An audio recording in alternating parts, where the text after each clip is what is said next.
Shri Santhosh George കുളങ്ങരയുടെ ഒരു അഭിപ്രായമാണ്. നമുക്കിതൊന്ന് കേട്ടു നോക്കാം. നമ്മുടെ സർക്കാർ ഉദ്യോഗസ്ഥരിൽ എത്ര പേര് അവരുടെ പാഷൻ എന്താണെന്ന് തിരിച്ചറിഞ്ഞിട്ടുണ്ട്? എന്നോ ഒരു കാലത്തിൽ പലവിധ കാരണങ്ങളാൽ സംവരണം കൊണ്ടും അല്ലാതെയും പരീക്ഷ എഴുതിയിട്ടും പാസ്സായിട്ടും ഒക്കെ ആയിട്ട് ഏതോ ഒരു വകുപ്പിൽ ഏതൊരു ഉദ്യോഗത്തിൽ കയറി. ഇപ്പോൾ ഒരു എല്ലാ പരീക്ഷ എഴുതുന്ന ഒരാൾ ചിലപ്പോൾ അയാൾക്ക് PSC പരീക്ഷ എഴുതി ഒരാൾക്ക് ചിലപ്പോൾ കിട്ടുന്ന ഏതിലായിരിക്കും? ജയിൽ വകുപ്പിലായിരിക്കും. അയാളുടെ ടേസ്റ്റുമായിട്ടോ അയാളുടെ ജീവിത ഭീഷണമായിട്ടോ ഒരു ബന്ധമില്ലാത്തൊരു മേഖലയിലായിരിക്കും കിട്ടുന്നത്. എന്ന് പറഞ്ഞ പോലെ ഓരോ വകുപ്പിലേക്ക് അങ്ങ് പോവുക. സർക്കാർ ഉദ്യോഗം നിങ്ങളുടെ പാഷൻ പിന്തുടരുന്നതിൽ തടസ്സമാണോ? സന്തോഷ് ജോർജ് കുളങ്ങര ഈ പറഞ്ഞത് ശരിയാണോ? കേരളത്തിൽ MAയും B.Edും നെറ്റുമൊക്കെ യോഗ്യത നേടി അധ്യാപക സ്വപ്നം കണ്ടു നടന്ന ഒരു വ്യക്തി ഉണ്ടായിരുന്നു.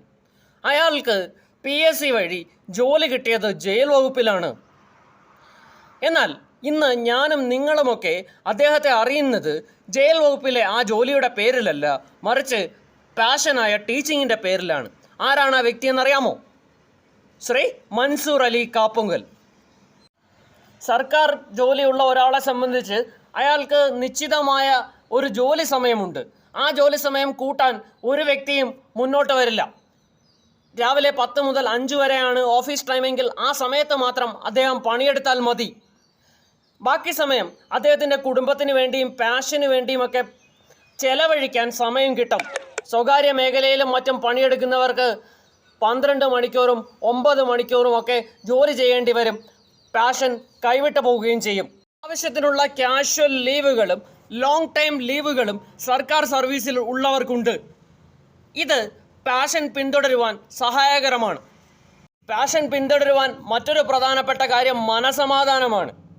നമ്മൾ പാഷന് പുറകെ പോയി ഏതെങ്കിലും സ്വകാര്യ മേഖലയിലെ സ്ഥാപനങ്ങളിൽ ജോലി ചെയ്ത് അവിടുത്തെ ടാർഗറ്റ് തികയ്ക്കാൻ ഓടി നടക്കുമ്പോൾ അവിടുത്തെ മേലധികാരികളുടെ ഹരാസ്മെൻറ്റും ചീത്തവിളിയും ഒക്കെ കേൾക്കേണ്ടി വരുമ്പോൾ നമുക്ക് നഷ്ടമാകുന്നത് നമ്മുടെ മനസമാധാനവും ക്രിയേറ്റിവിറ്റിയുമാണ്. ഇത് രണ്ടും ഇല്ലെങ്കിൽ പാഷൻ എങ്ങനെ മുന്നോട്ട് പോകും?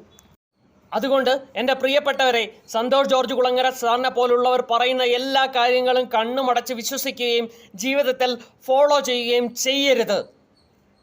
പാഷനേക്കാൾ ആവശ്യം ഒരു സർക്കാർ പൊതുമേഖലാ സ്ഥാപനത്തിലെ ജോലി തന്നെയാണ്.